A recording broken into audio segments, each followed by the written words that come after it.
ಎಲ್ರಿಗೂ ನಮಸ್ಕಾರ. ಇವತ್ತಿನ ಝೀರೋದ ಮಾರ್ಕೆಟ್ಸ್‌ನ ದ ಡೈಲಿ ಬ್ರೀಫ್ ಕಾರ್ಯಕ್ರಮಕ್ಕೆ ನಿಮ್ಮೆಲ್ರಿಗೂ ಕೂಡ ಸ್ವಾಗತ. ಇವತ್ತು 2 ಕಥೆಗಳ ಬಗ್ಗೆ ನಾವು ಡಿಸ್ಕಸ್ ಮಾಡೋಣ. ಮೊದಲನೇದಾಗಿ ಭಾರತದ ಡಿಫೆನ್ಸ್ ಕ್ರಾಂತಿ ಅಂದ್ರೆ ನಮ್ಮ ದೇಶ ತನ್ನದೇ ಆದ ಒಂದು ಡಿಫೆನ್ಸ್ ಇಂಡಸ್ಟ್ರಿನ ಕಟ್ಕೊಂಡು ಈಗ ಎಕ್ಸ್ಪೋರ್ಟ್ ಮಾಡೋದಕ್ಕೆ ರೆಡಿ ಆಗಿದೆ. ಇದ್ರ ಬಗ್ಗೆ ಹೇಳ್ತೀನಿ. ಇದಾದ್ಮೇಲೆ ಟೆಕ್ ಫ್ಯೂಚರ್ನ ಮಿನರಲ್ ರೇಸ್ ಯಾವ ರೀತಿ ನಡೀತಿದೆ ಅನ್ನೋದ್ರ ಬಗ್ಗೆ ಡಿಸ್ಕಸ್ ಮಾಡೋಣ. ಹಣಕಾಸಿನ ವಿಷಯ ಹಾಗೂ ಫೈನಾನ್ಷಿಯಲ್ ಮಾರ್ಕೆಟ್ಸ್ ಅಲ್ಲಿ ಆಗುವಂತಹ ದೊಡ್ಡ ದೊಡ್ಡ ವಿಚಾರಗಳನ್ನ ನಾವಿಲ್ಲಿ ಸಿಂಪ್ಲಿಫೈ ಮಾಡಿ ಅರ್ಥ ಮಾಡಿಸ್ತೀವಿ. ಇವತ್ತು ಗುರುವಾರ 22 ಮೇ. ನಾನು ನಿಮ್ಮ ನಿರೂಪಕಿ ಚಂದನಾ ಗೌಡ. ಬನ್ನಿ ಕಾರ್ಯಕ್ರಮವನ್ನ ಶುರು ಮಾಡೋಣ. ನೋಡಿ, ಭಾರತದ ಡಿಫೆನ್ಸ್ ಎಕ್ಸ್ಪೋರ್ಟ್ ಸುದ್ದಿ ಈಗ ಎಲ್ಲೆಲ್ಲೂ ಜೋರಾಗಿ ನಡೀತಿದೆ. ಇತ್ತೀಚೆಗೆ ನೀವು ಪೇಪರ್ಗಳಲ್ಲಿ, ಟಿವಿಗಳಲ್ಲಿ ನೋಡಿರ್ಬೋದು ಅಲ್ವಾ. 2024ರ ಫೈನಾನ್ಷಿಯಲ್ ಇಯರ್ ಅನ್ನ ನಾವು ನೋಡಿದಾಗ ಭಾರತ ಬರೋಬ್ಬರಿ 21,000 ಕೋಟಿ ಮೌಲ್ಯದ ಡಿಫೆನ್ಸ್ ಎಕ್ವಿಪ್ಮೆಂಟ್ಸ್ ಗಳನ್ನ ಎಕ್ಸ್ಪೋರ್ಟ್ ಮಾಡಿದೆ. ಇದು ನಮ್ಮ ದೇಶದ ಇತಿಹಾಸದಲ್ಲೇ ದೊಡ್ಡ ದಾಖಲೆ ಅಂತ ಹೇಳ್ಬೋದು. ನಿಮ್ಗೊಂದು ಲೆಕ್ಕನ ಕೊಡ್ತೀನಿ. ಬರೀ 3 ವರ್ಷಗಳ ಹಿಂದೆ 2021ರಲ್ಲಿ ನಾವು ಎಕ್ಸ್ಪೋರ್ಟ್ ಮಾಡೋದಕ್ಕಿಂತ ಇದು 3 ಪಟ್ಟು ಹೆಚ್ಚು. ಇದು ಬರೀ ಒಂದು ದೊಡ್ಡ ನಂಬರ್ ಮಾತ್ರ ಅಲ್ಲ, ಇದು ನಮ್ಮ ದೇಶಕ್ಕೆ ಒಂದು ದೊಡ್ಡ ಸಾಧನೆ ಅಂತಾನೆ ಹೇಳ್ಬೋದು. ಯಾಕೆ ಅಂದ್ರೆ ನಾವು ಸ್ವತಂತ್ರವಾದಾಗಿಂದನೂ ಕೂಡ ಹೆಚ್ಚು ಶಸ್ತ್ರಾಸ್ತ್ರಗಳು ಅಂತ ಏನ್ ಹೇಳ್ತೀವಿ ಅದನ್ನ ಇಂಪೋರ್ಟ್ ಮಾಡ್ಕೊಂಡಿದ್ದೇವೆ ಹೊರತು ಯಾವತ್ತೂ ಕೂಡ ಅದನ್ನ ಎಕ್ಸ್ಪೋರ್ಟ್ ಮಾಡಿರ್ಲಿಲ್ಲ. ಆದ್ರೆ ಇದು ಇದ್ದಕ್ಕಿದ್ದ ಹಾಗೆ ಶುರುವಾದ ಒಂದು ಎಕ್ಸ್ಪೋರ್ಟ್ ಗಳ ಅಬ್ಬರ ಅಂತ ಹೇಳ್ಬೋದು. ಮತ್ತೆ ಡಿಫೆನ್ಸ್ ಸ್ಟಾಕ್ಸ್ ನ ಬೆಲೆ ಏರಿಕೆ ಕೂಡ ಸುಮ್ಮನೆ ಆಗಿದ್ದಲ್ಲ. ನಮ್ಮ ಭಾರತದ ಡಿಫೆನ್ಸ್ ಇಂಡಸ್ಟ್ರಿ ಹೇಗ್ ಬೆಳೆದಿದೆ ಮತ್ತೆ ಅದು ಹೇಗ್ ಕೆಲಸ ಮಾಡತ್ತೆ ಅನ್ನೋದ್ರ ಬಗ್ಗೆ ಹಿಂದೆ ಒಂದು ದೊಡ್ಡ ಇಂಟ್ರೆಸ್ಟಿಂಗ್ ಕತೆ ಇದೆ. ಇದು ಬೇರೆ ಸಾಮಾನ್ಯ ಸೆಕ್ಟರ್ಸ್ ತರ ಅಲ್ಲ. ಇಲ್ಲಿ ಒಂದು ಕಂಪನಿ ಒಂದು ಪ್ರಾಡಕ್ಟ್ಸ್ ಮಾಡ್ಕೊಂಡು ಮಾರ್ಕೆಟ್ ನಲ್ಲಿ ಯಾರಾದ್ರೂ ಕೂಡ ಬಂದು ಖರೀದಿ ಮಾಡ್ತಾರೆ ಅಂತ ಕಾಯೋದಕ್ಕೆ ಆಗಲ್ಲ. ನೀವು ಸುಮ್ನೆ ಮಿಸೈಲ್ ಗಳನ್ನ ತಯಾರು ಮಾಡ್ಕೊಂಡು ಯಾರಾದ್ರೂ ಬಂದು ಕೊಂಡ್ಕೊಳ್ತಾರೆ ಅಂತ ಅಂದ್ಕೊಳ್ಳೋದಕ್ಕೆ ಆಗಲ್ಲ.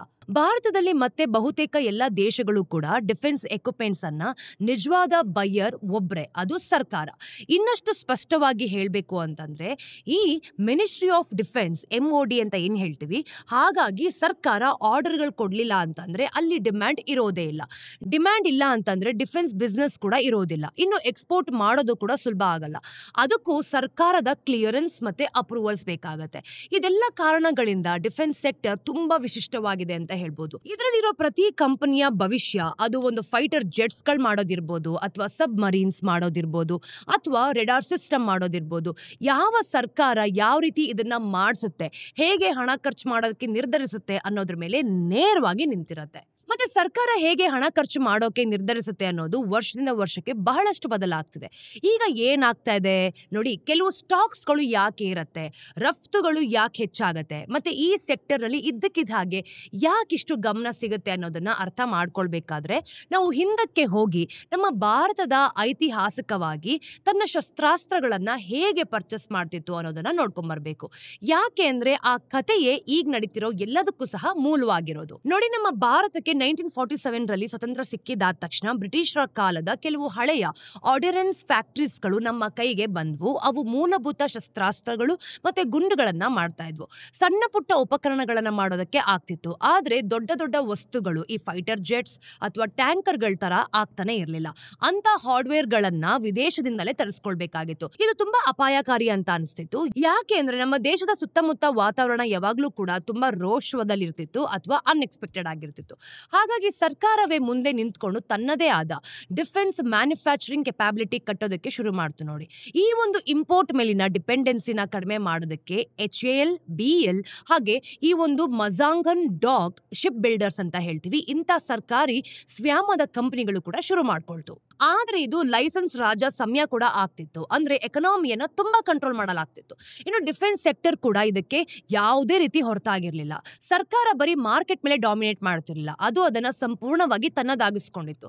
ಈ ಪ್ರೈವೇಟ್ ಕಂಪನೀಸ್ ಯಾವುದೇ ದೊಡ್ಡ ಪ್ರಮಾಣದ ಈ ಶಸ್ತ್ರಾಸ್ತ್ರ ಅಥವಾ ಮಿಲಿಟರಿ ಉಪಕರಣಗಳನ್ನ ಮಾಡೋದಕ್ಕೆ ಅವಕಾಶನೇ ಸಿಗ್ತಾ ಇರಲಿಲ್ಲ. ನೋಡಿ, ಇದರ ಪರಿಣಾಮವಾಗಿ ನಾವು ನೋಡಿದಾಗ ಭಾರತದ ಇಡೀ ಒಂದು ಡಿಫೆನ್ಸ್ ಇಂಡಸ್ಟ್ರಿ ಪಬ್ಲಿಕ್ ಸೆಕ್ಟರ್ ಮೋನೋಪೊಲಿ ಇದರಿಂದ ಆಗ್ತಿತ್ತು ಅಂತ ಹೇಳ್ಬೋದು.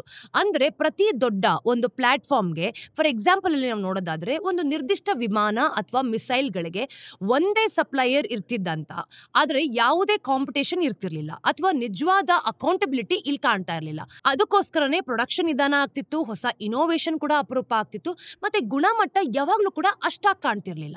ಆದ್ರೂ ಭಾರತ ಎದುರಿಸ್ತಿದ್ದ ಅಪಾಯಗಳು ಹೋಗ್ಲಿಲ್ಲ ಬಿಡಿ, ಬದಲಿಗೆ ಅವು ಹೆಚ್ಚುತ್ತಾನೆ ಹೋಗ್ತಾ ಇತ್ತು. ಆದ್ರೆ ನಮ್ಗೆ ಎಲ್ಲವನ್ನೂ ಕೂಡ ನಾವೇ ಕಟ್ಟೋಕೆ ಆಗದೆ ಇರೋ ಕಾರಣ ಮತ್ತೆ 1965 ಒಂದು ಯುದ್ಧದ ನಂತರ ಅಮೆರಿಕ ಮತ್ತೆ UK ನಮ್ಮ ಮೇಲೆ ಒಂದು ಆರ್ಮ್ಸ್ ಸ್ಯಾಂಕ್ಷನ್ಸ್ ಅನ್ನ ಹಾಕಿದ್ರಿಂದ ಭಾರತ ಸೋವಿಯತ್ ಯೂನಿಯನ್ ಕಡೆ ತಿರುಗ್ತು.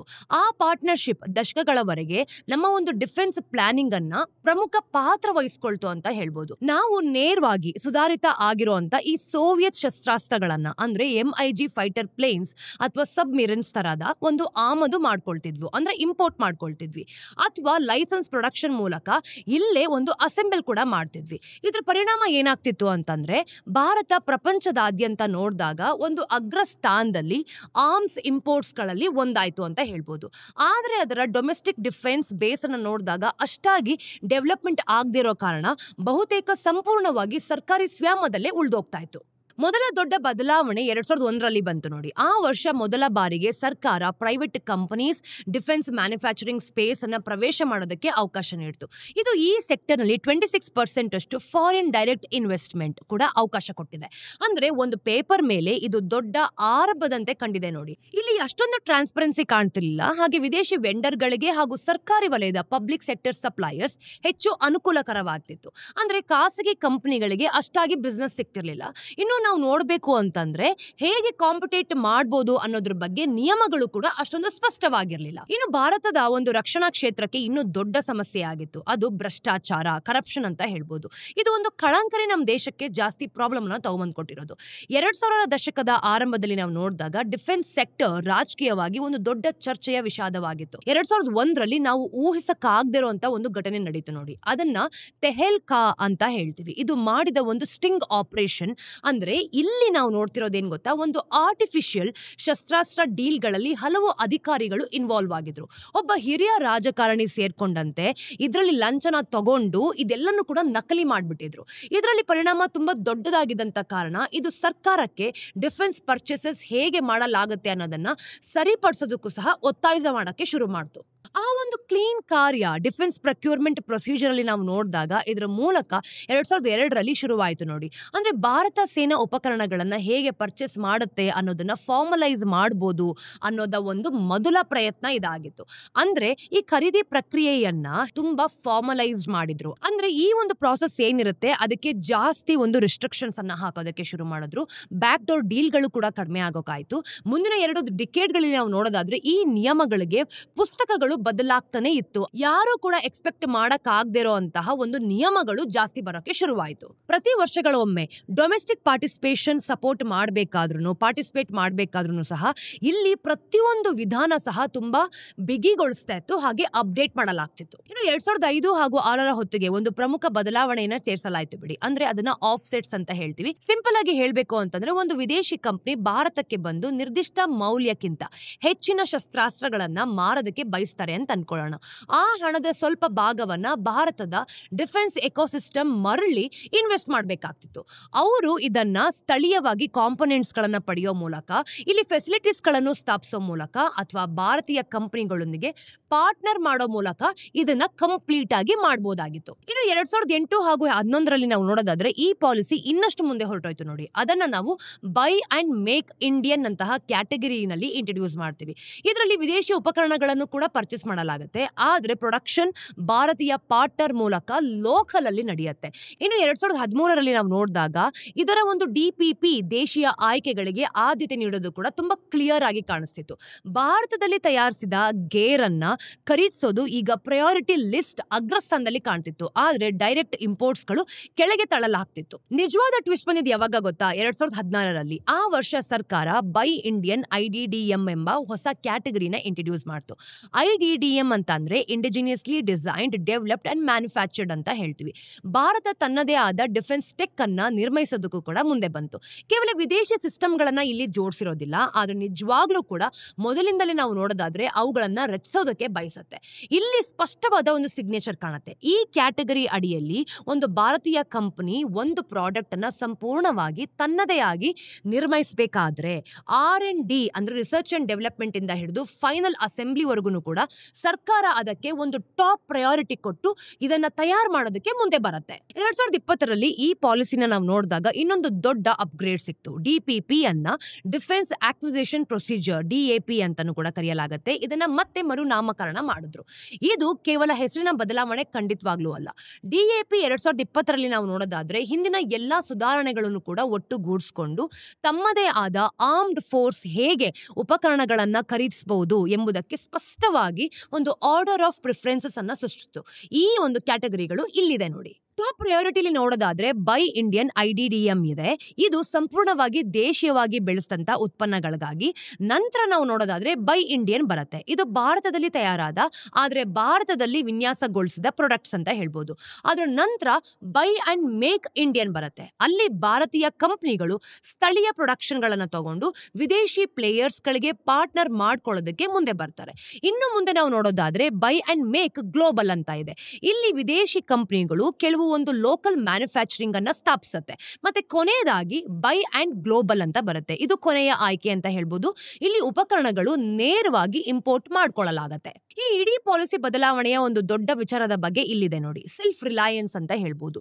ಸರ್ಕಾರ ಎಲ್ಲವನ್ನೂ ಕೂಡ ಇಂಪೋರ್ಟಿಂಗ್ ಮಾಡ್ಕೊಳ್ಳೋ ಒಂದು ಸಿಸ್ಟಮ್ ನಿಂದ ಹೆಚ್ಚು ಭಾರತದಲ್ಲಿ ನಿರ್ಮಿಸುವ ಕಡೆಗೆ ಬದಲಾಯಿಸೋದಕ್ಕೆ ಮುಂದೆ ಬರ್ತಿದೆ. ಈ ಒಂದು ಪ್ರಾಸೆಸ್ ನಲ್ಲಿ ಹೆಚ್ಚು ಭಾರತೀಯ ಕಂಪನಿಗಳು ಸರ್ಕಾರಿ ಮತ್ತೆ ಖಾಸಗಿ ಎರಡನ್ನೂ ಕೂಡ ಒಳಗೊಳ್ಳೋದಕ್ಕೆ ಬಯಸ್ತಾ ಇದೆ ಗೊತ್ತಾ. ಇವತ್ತು L&T ಕಂಪನಿ ಆಗಿರ್ಬೋದು, Tata advance system, Bharat forge, Mahindra defence ಮತ್ತೆ ಅದಾನಿ ಡಿಫೆನ್ಸ್ ನಂತಹ ಪ್ರೈವೇಟ್ ಕಂಪನಿಗಳು ಕೇವಲ ಸೈಡ್ ಲೈನ್ಸ್ ಗಳಲ್ಲಿಲ್ಲ. ಇವೆಲ್ಲವೂ ಕೂಡ ಆರ್ಟಿಲರಿ ಗನ್ಸ್ ಇಂದ ಹಿಡಿದು ನೇವಲ್ ಶಿಪ್ಸ್ ಮತ್ತೆ ಫೈಟರ್ ಏರ್ ಕ್ರಾಫ್ಟ್ಸ್ ಗಳ ಒಂದು ಕಾಂಪೊನೆಂಟ್ಸ್ ಗಳನ್ನ ಕಟ್ಟೋದಕ್ಕೆ ಕಾಂಟ್ರಾಕ್ಟ್ಸ್ ಗಳಲ್ಲಿ ಗೆಲ್ತಾ ಇದೆ.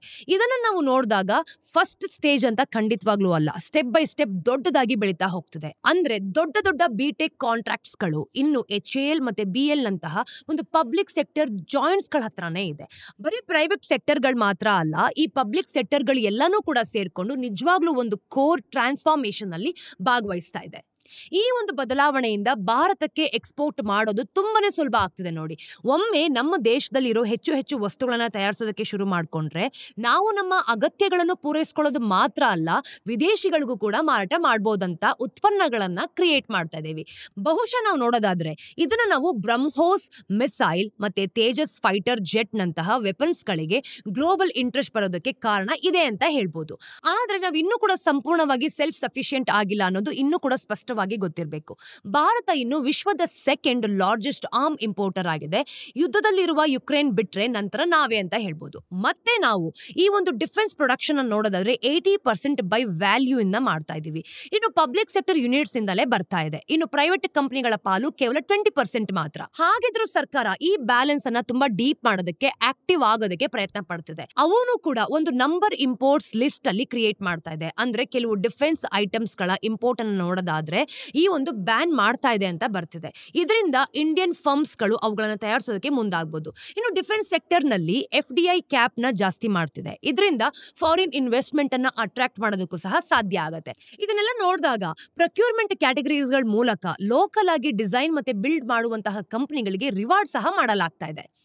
ಹಾಗಾಗಿ ಈಗ ನಾವು ಎಲ್ಲಿದ್ದೀವಿ ಅಂತಂದ್ರೆ ಡಿಫೆನ್ಸ್ ಎಕ್ಸ್ಪೋರ್ಟ್ಸ್ ಬಗ್ಗೆ ಇರೋ ಬಸ್ ಹೆಚ್ಚಾಗ್ತಿದೆ ಅಂತ ಗೊತ್ತಾಗ್ತಿದೆ ಅಲ್ವಾ. ಆರ್ಡರ್ ಬುಕ್ಸ್ ಗಳಾಗಿರ್ಬೋದು, ಸ್ಟಾಕ್ ಪ್ರೈಸಸ್ ನ ಏರಿಕೆ, ಇವೆಲ್ಲವೂ ಕೂಡ ಒಂದು ಇಂಪೋರ್ಟ್ ಡಿಪೆಂಡೆನ್ಸಿ ಮತ್ತೆ ಪಬ್ಲಿಕ್ ಸೆಕ್ಟರ್ ಡಾಮಿನೆನ್ಸ್ ಇಂದ ಒಂದು ಹೆಚ್ಚು ಬ್ಯಾಲೆನ್ಸ್ಡ್ ಆಗಿದೆ ಅಂತ ಗೊತ್ತಾಗ್ತಿದೆ. ಕಾಂಪಿಟೇಷನ್ ಕೂಡ ಜಾಸ್ತಿ ಆಗ್ತಿದೆ. ಹಾಗೆ ಸೆಲ್ಫ್ ರಿಲಯಂಟ್ ಎಕೋಸಿಸ್ಟಮ್ ನ ಕಡೆ ಇರೋ ಈ ದೊಡ್ಡ ಜರ್ನಿಯನ್ನ ಅರ್ಥ ಮಾಡ್ಕೊಂಡಾಗ ಹೆಚ್ಚು ಅರ್ಥಪೂರ್ಣವಾಗಿ ಕಾಣಿಸುತ್ತೆ ನೋಡಿ. ಮುಂದಿನ ನಮ್ಮ ಕಥೆಗಳಲ್ಲಿ ನಾವು ಈ ನಂಬರ್ಸ್ ಗಳ ಬಗ್ಗೆ ಹೆಚ್ಚು ಆಳವಾಗಿ ಹೋಗ್ತೀವಿ. ಅಂದ್ರೆ ಡಿಫೆನ್ಸ್ ಬಡ್ಜೆಟ್ ಆಗಿರ್ಬೋದು, ಈ ಭೂಮಿಯಿಂದ ಯಾವ ಕಂಪನಿಗಳು ಹೆಚ್ಚು ಲಾಭವನ್ನ ಪಡ್ಕೊಳ್ತಿದೆ, ಇನ್ವೆಸ್ಟರ್ಸ್ಗಳು ಈ ಒಂದು ಶಿಫ್ಟ್ ಇಂದ ಯಾವ ರೀತಿ ಬರ್ತಿದ್ದಾರೆ, ಹಾಗೆ ಒಂದು ಸ್ಟ್ರಕ್ಚರಲ್ ಆಪರ್ಚುನಿಟಿ ಯಾವ ರೀತಿ ಇದೆ ಅನ್ನೋದ್ರ ಬಗ್ಗೆನೂ ಕೂಡ ಗೊತ್ತಾಗತ್ತೆ. ಆದ್ರೆ ಈಗಿನ ಮಟ್ಟಕ್ಕೆ ಇಷ್ಟು ತಿಳ್ಕೊಂಡ್ರೆ ಸಾಕು. ನಮ್ಮ ಭಾರತದ ಡಿಫೆನ್ಸ್ ಸ್ಟೋರಿ ಕೇವಲ ಪರ್ಚೇಸ್ ಮಾಡೋದ್ರಲ್ಲಿ ಅಥವಾ ಬೈಯಿಂಗ್ ಅಲ್ಲಿ ಮಾತ್ರ ಇಲ್ಲ, ಒಂದು ಬಿಲ್ಡಿಂಗ್ ಬಗ್ಗೆನೂ ಇದೆ ಅನ್ನೋದ್ರ ಬಗ್ಗೆ ನಮ್ಗೆ ಇಲ್ಲಿ ಅರ್ಥ ಆಗ್ತಿದೆ. ಹೆಚ್ಚು ಹೆಚ್ಚು ಸೆಲ್ಲಿಂಗ್ ಬಗ್ಗೆನೂ ಆಗ್ತಿದೆ. ಮುಂದಿನ ದಿನಗಳಲ್ಲಿ ಏನು ಬದಲಾವಣೆ ಆಗುತ್ತೆ ಅನ್ನೋದನ್ನ ನಾವು ಕಾದು ನೋಡಬೇಕು. ಈಗ ಮುಂದಿನ ಸ್ಟೋರಿಯಲ್ಲಿ ಜಗತ್ತು ಈಗ ನಿಧಾನವಾಗಿ ಒಂದು ಹೊಸ ಸ್ಪರ್ಧೆಗೆ ಕಾಲಿಡ್ತಿದೆ. ಇದ್ರ ಬಗ್ಗೆ ಡಿಸ್ಕಸ್ ಮಾಡೋಣ. ಆದ್ರೆ ನಾವು ಇನ್ನೂ ಕೂಡ ಮೊದಲು ನೋಡಿದ ಒಂದು ಸ್ಪೇಸ್ ರೇಸ್ ಅಥವಾ ಆಯಿಲ್ ರಶ್ ತರದ್ದು ಖಂಡಿತವಾಗ್ಲೂ ಅಲ್ಲ. ಇಲ್ಲಿ ರಾಕೆಟ್ಗಳು ಅಥವಾ ಕಪ್ಪು ಚಿನ್ನದ ಬಗ್ಗೆ ಮಾತಾಡ್ತಿಲ್ಲ. ಇದು ಕಲ್ಲುಗಳ ಬಗ್ಗೆ. ಅಂದ್ರೆ ನಾವು ಮಾತಾಡ್ತಿರೋದು ಕಲ್ಲುಗಳ ಬಗ್ಗೆ. ಇದುವರೆಗೂ ನೀವು ತಿಳ್ಕೊಳ್ದೇ ಇರೋ ಮಿನರಲ್ಗಳ ಬಗ್ಗೆ ಅಂತ ಹೇಳ್ಬೋದು. ಉದಾಹರಣೆಗೆ ಲಿಥಿಯಂ, ಕೊಬಾಲ್ಟ್, ಗ್ಯಾಲಿಯಂ, ಗ್ರಾಫೈಟ್ ಇದೆಲ್ಲನೂ ಕೂಡ. ಈ ಮಿನರಲ್ಗಳು ನೋಡೋದಕ್ಕೆ ಚೆನ್ನಾಗಿದೆ ಅಥವಾ ಅವು ಅಪರೂಪ ಅಂತ ವ್ಯಾಲ್ಯೂಬಲ್ ಆಗಿರೋದಿಲ್ಲ. ಅವು ಯಾಕೆ ಮುಖ್ಯ ಅಂತಂದ್ರೆ ನಮ್ಮ ಹೊಸ ಟೆಕ್ನಾಲಜಿಗೆ ಇವುಗಳು ಬೇಕೇ ಬೇಕು. ಎಲೆಕ್ಟ್ರಿಕ್ ವೆಹಿಕಲ್ಸ್ಗಳಿರ್ಬೋದು, ಸೋಲಾರ್ ಪ್ಯಾನೆಲ್ಸ್ಗಳಿರ್ಬೋದು, ಆರ್ಟಿಫಿಷಿಯಲ್ ಇಂಟೆಲಿಜೆನ್ಸ್ ಡೇಟಾ ಸೆಂಟರ್ಸ್ಗಳಿರ್ಬೋದು ಅಥವಾ ಮಿಸೈಲ್ ಡಿಫೆನ್ಸ್ ಸಿಸ್ಟಮ್ ಇರ್ಬೋದು. ಇವೆಲ್ಲದಕ್ಕೂ ಸಹ ಇವುಗಳು ಬೇಕೇ ಬೇಕಾಗತ್ತೆ. ಅದಕ್ಕೆ ಈಗ ದೇಶಗಳು ಇವುಗಳನ್ನ ಕ್ರಿಟಿಕಲ್ ಮಿನರಲ್ಸ್ ಅಂತಾನೂ ಕೂಡ ಕರೀತಿದ್ದಾರೆ. ಯಾಕೆ ಅಂತಂದ್ರೆ ಇವುಗಳಿಲ್ಲದೆ ನಮ್ಮ ಭವಿಷ್ಯ ಅಷ್ಟು ಚೆನ್ನಾಗಿರೋದಿಲ್ಲ. ಇದ್ರ ದೊಡ್ಡ ಸಮಸ್ಯೆ ಏನು ಅಂತಂದ್ರೆ ನಮ್ಮಲ್ಲಿ ಇವುಗಳು ಅಷ್ಟಾಗಿ ಇಲ್ಲ. ಬೇಕಾದಷ್ಟು ಬೇಗ ಇವುಗಳನ್ನ ಹೇಗೆ ಪಡೆಯೋದು ಅಂತ ನಮ್ಗೆ ಗೊತ್ತೂ ಇಲ್ಲ ಬಿಡಿ.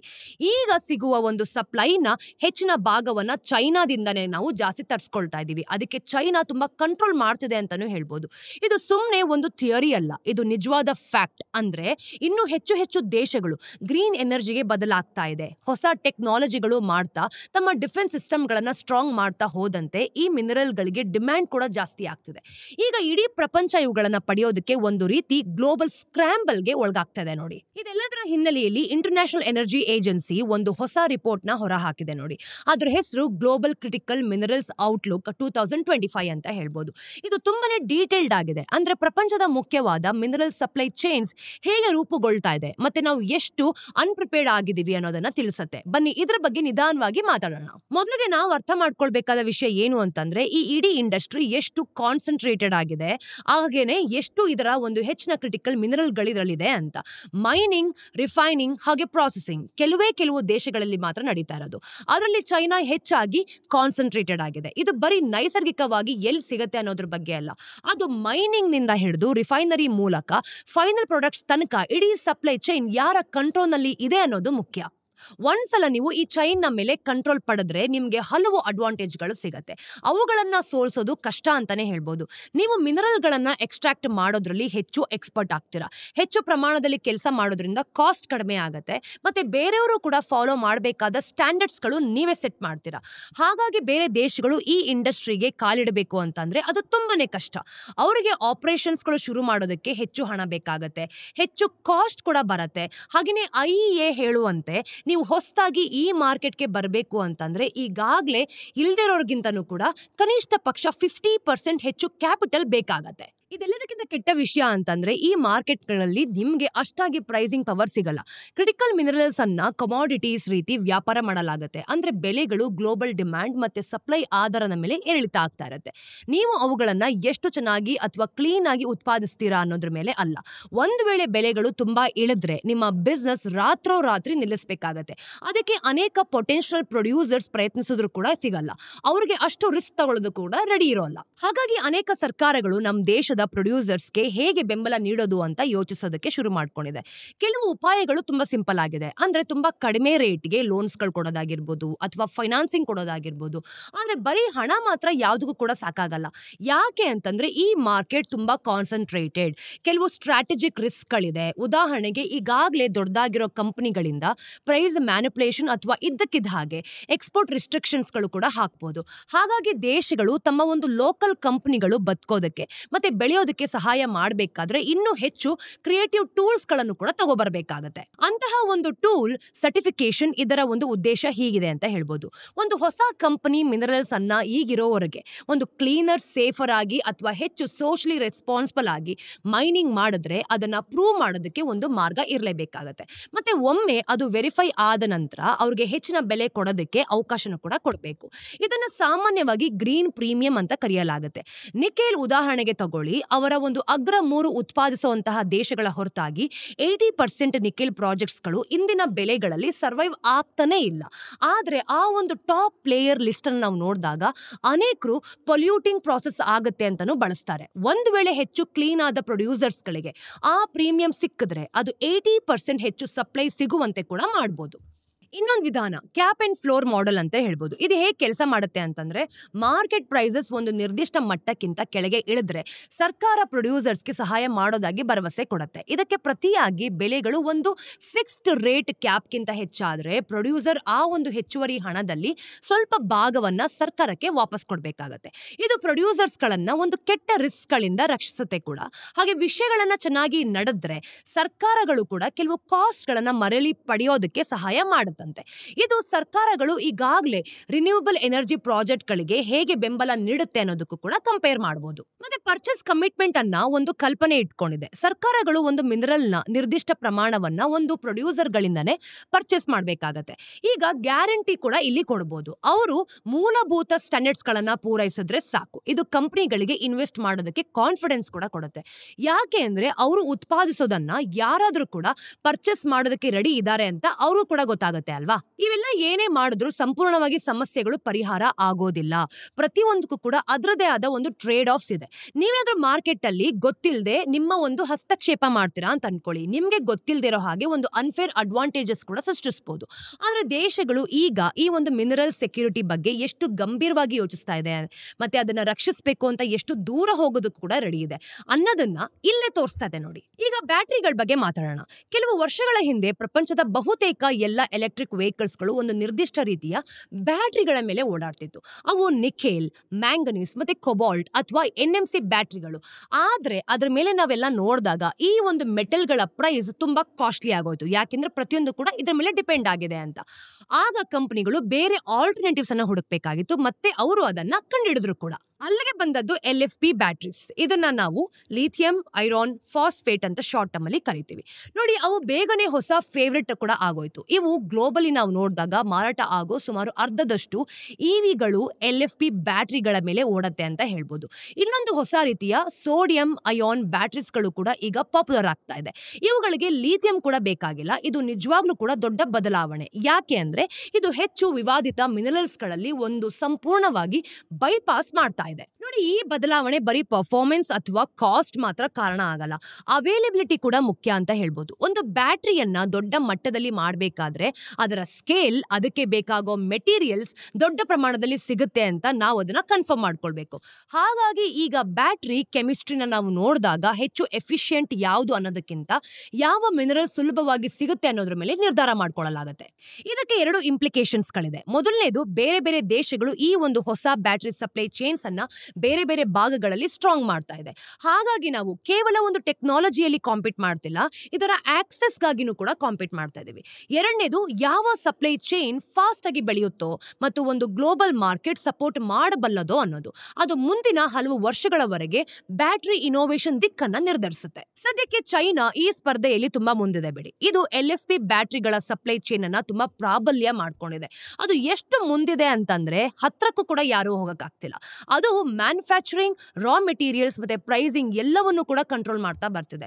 ಹಾಗೆ ತನ್ನ ಸೀಕ್ರೆಟ್ ಗಳನ್ನ ನೋಡಿದಾಗ ಈ ಬ್ಯಾಟರಿಗಳನ್ನ ಹೇಗೆ ಮಾಡೋದು ಅನ್ನೋದನ್ನ ಒಳಗೊಂಡ ಒಂದು ಟೆಕ್ ಕೂಡ ಇದೆಯಂತೆ.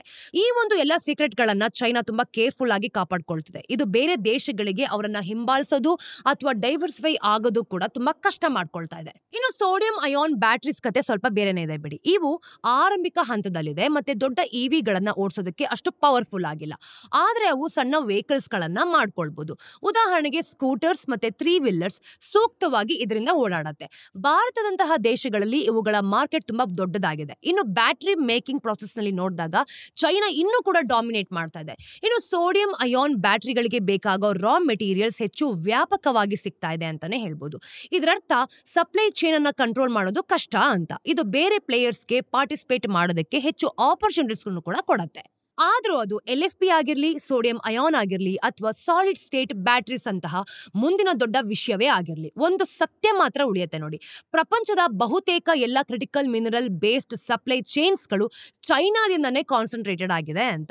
ಹಾಗೇನೆ ಬದಲಾಗ್ತಿದ್ರೆ ಅದು ಭವಿಷ್ಯದ ಟೆಕ್ನಾಲಜೀಸ್ ಮೇಲೆ ಅಸಾಧಾರಣ ಇನ್ಫ್ಲುಯೆನ್ಸ್ ಕೂಡ ಬೀಳತ್ತೆ. ಹಾಗಾದ್ರೆ ನಾವು ಈ ಒಂದು ಡಿಪೆಂಡೆನ್ಸಿಯನ್ನ ಹೇಗೆ ಕಡಿಮೆ ಮಾಡೋದು? ಇದಕ್ಕೆ ದೊಡ್ಡ ಉತ್ತರ ಇನೋವೇಷನ್ಸ್ ನಲ್ಲಿದೆ, ವಿಶೇಷವಾಗಿ ಸಪ್ಲೈ ಸೈಡ್ ಇನೋವೇಷನ್. ಜನರು ಸಾಮಾನ್ಯವಾಗಿ ಇನೋವೇಷನ್ ಅಂತ ಅಂದ್ರೆ ಒಂದು ರಿಸೋರ್ಸಸ್ ಅನ್ನ ಕಡಿಮೆ ಮಾಡೋ, ಬಳಸುವಂತಹ ವಿಧಾನಗಳನ್ನ ಕಂಡುಹಿಡಿಯೋದು ಅಂತ ಅನ್ಕೊಳ್ತಾರೆ. ಆದ್ರೆ ನಾವು ನೋಡಿದಾಗ ಡಿಮ್ಯಾಂಡ್ ಸೈಡ್ ಇನೋವೇಷನ್ ಅಂತಾನೂ ಕೂಡ ನಾವು ಕರೀಬಹುದು.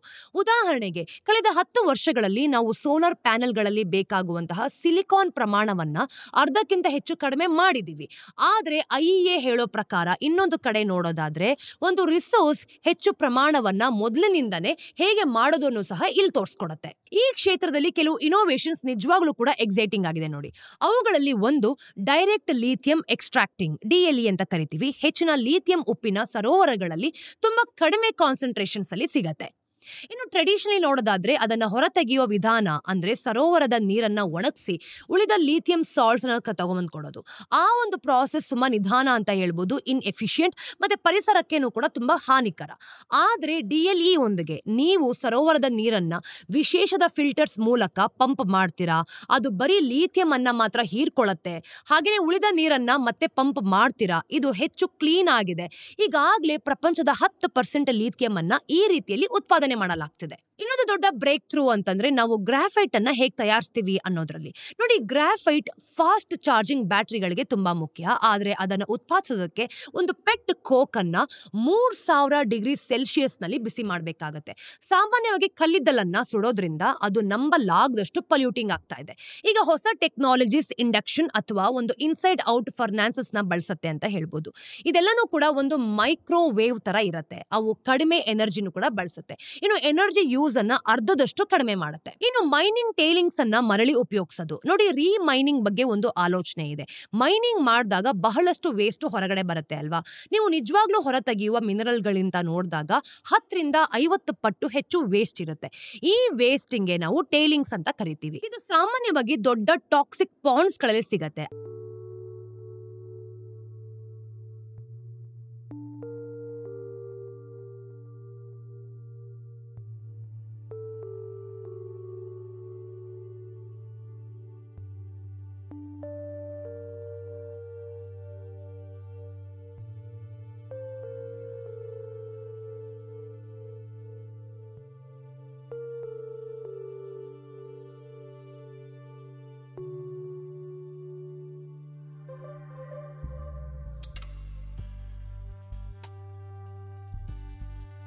ಆದ್ರೆ ಈಗ ಟೇಲಿಂಗ್ಸ್ ಮತ್ತೆ ಮೈನ್ ಮಾಡೋದು ಹೇಗೆ ಅಂತ ನಾವು ಕಂಡುಕೊಂಡಿದೀವಿ ಅಲ್ವಾ.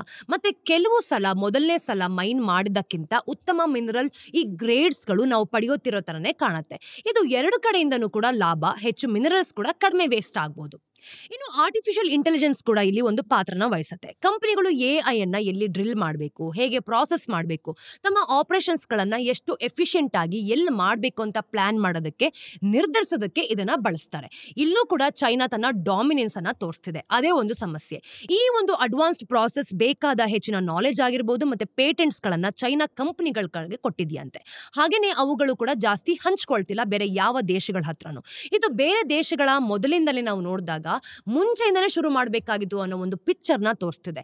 ಈಗ ಅವರನ್ನ ಹಿಂಬಾಲಿಸೋದಕ್ಕೆ ವರ್ಷಾನುಗಟ್ಲೆ ಸಮಯನೂ ಕೂಡ ಜಾಸ್ತಿ ವೇಸ್ಟ್ ಆಗ್ಬೋದು. ಚೈನಾದ ಗ್ರಿಪ್ ಹೊರತಾಗಿ ಇನೋವೇಷನ್ ಕೆಲವು ಸಾಂಪ್ರದಾಯಿಕ ಅಡೆತಡೆಗಳನ್ನ ಇಟ್ಕೊಂಡಿದೆ. ಹೊಸ ಟೆಕ್ನಾಲಜಿಗಳು ದೊಡ್ಡ ಮಟ್ಟದಲ್ಲಿ ಮಾಡೋದು ತುಂಬಾ ಎಕ್ಸ್ಪೆನ್ಸಿವ್ ಆಗ್ಬೋದು, ರೆಗ್ಯುಲೇಷನ್ಸ್ ತುಂಬಾ ನಿಧಾನ ಆಗುತ್ತೆ, ಹಾಗೆ ಬ್ಯೂರೋಕ್ರಸಿ ಕೂಡ ಯಾವಾಗ್ಲೂ ಕೂಡ ಫಾಸ್ಟ್ ಆಗಿ ಹೋಗೋದಿಲ್ಲ. ಹಾಗಾಗಿ ಇನೋವೇಷನ್ ನಮ್ಮನ್ನ ಉಳಿಸಬೇಕಿದ್ರೆ ಅದನ್ನು ನಿಧಾನಗೊಳಿಸೋ ಸಿಸ್ಟಮ್ಗಳನ್ನು ಕೂಡ ನಾವು ಸರಿಪಡಿಸಬೇಕು. ರಿಪೋರ್ಟ್ ಅನ್ನ ದೊಡ್ಡ ಚಿತ್ರಣದಲ್ಲಿ ನೋಡಿದಾಗ ನಾವೆಲ್ಲರೂ ತಿಳಿದಿರಬೇಕಾಗಿರೋ ಕೆಲವು ದೊಡ್ಡ ಅಪಾಯಗಳ ಬಗ್ಗೆನೂ ಕೂಡ ಎಚ್ಚರಿಕೆಯಿಂದ ಇರಬೇಕಾಗತ್ತೆ. ಒಂದನೇದು ಡಿಮ್ಯಾಂಡ್ ನಾವು ಎಕ್ಸ್ಪೆಕ್ಟೇಷನ್ ಮಾಡಕ್ಕಾಗದಿರೋದಕ್ಕಿಂತ ಹೆಚ್ಚಾಗಿ ಫಾಸ್ಟ್ ಆಗಿ ಹೋಗ್ತಿದೆ.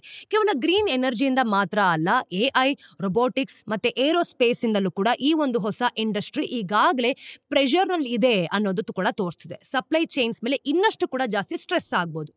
ಎರಡನೇದು, ಈ ಮಾರ್ಕೆಟ್ ನಲ್ಲಿ ಹಲವು ಸಣ್ಣ ಒಂದು ಒಪ್ಯಾಕ್ ಇದೆ, ಹಾಗೆ ದುರ್ಬಲವಾಗಿ ಕೂಡ ಕಾಣ್ತಿದೆ. ಒಂದು ಸಣ್ಣ ಡಿಸ್ಅಡ್ವಾಂಟೇಜ್ ಇಂದ ಟ್ರೇಡ್ ವಾರ್ ಸಹ ಆಗ್ಬೋದು ಅಥವಾ ಪಾಲಿಸಿ ಬದಲಾವಣೆ ಕೂಡ ಇರಬಹುದು. ಸಿಸ್ಟಮ್ ಮೂಲಕ ಶಾಕ್ ವೇವ್ಗಳು ಕೂಡ ಜಾಸ್ತಿ ಆಗ್ಬೋದು. ಪ್ರೈಸಸ್ ರಾತ್ರೋರಾತ್ರಿ ಜಾಸ್ತಿ ಆಗಿ ಹೊಸ ಸಪ್ಲೈ ಬರೋದಕ್ಕೂ ಕೂಡ ವರ್ಷಾನುಗಟ್ಲೆ ಸಮಯ ತೆಗೆದುಕೊಳ್ಳೋದ್ರಿಂದ ಪರಿಣಾಮಗಳು ಜಾಸ್ತಿ ಆಗತ್ತೆ. ಚೈನಾ ಆವರೇಜ್ ಅಲ್ಲೂ ನಾವು ನೋಡಿದಾಗ 70% ಅನ್ನ ಕಂಟ್ರೋಲ್ ಮಾಡ್ತಿದೆ ಮತ್ತು ಕೆಲವು ಸಂದರ್ಭಗಳಲ್ಲಿ ಗ್ಯಾಲಿಯಂ ಅಥವಾ ಒಂದು ರೇರ್ ಅರ್ಥ್ಸ್ ಗಳು ಕೂಡ 100% ಹತ್ರದಲ್ಲಿದೆಯಂತೆ. ಒಂದು ಎಕ್ಸ್ಪೋರ್ಟ್ ಬ್ಯಾನ್ ಇಡೀ ಗ್ಲೋಬಲ್ ಸಪ್ಲೈ ಅನ್ನು ಕೂಡ ಕಂಟ್ರೋಲ್ ಮಾಡಬಹುದು. ಮತ್ತೆ ಕೊನೆಯದಾಗಿ ಅಪಾಯಗಳು ನಂಬಲಾಗದಿರೋಷ್ಟು ಜಾಸ್ತಿ ಆಗ್ತಿದೆ.